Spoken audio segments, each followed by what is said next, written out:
როცა მინდა რომ ჩვეულებრივი ვახშამი განსაკუთრებულ მოვლენად ვაქციო, ვამზადებ აი ასეთ კერძებს. თან ხრაშუნას, თან წვნიანს, საოცრად ნას და გემრიელს. დღეს მოვამზადებთ ორაგულის ველინგტონს.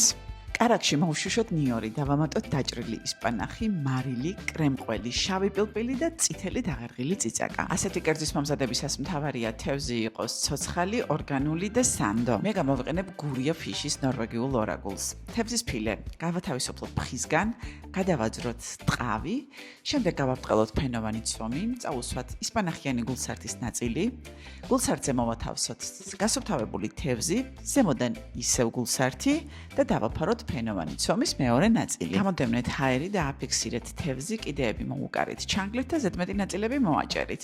დასერეთ მსუბუქად და გამოაცხოთ ღუმელში. ამ კერძში იმდენად დახვეწილი გემოები იყრის, თავს სამეფო ვახშამი თავისუფლად შეგიძლიათ უწოდოთ. მომზადეთ და მიირთვით გემრიელად.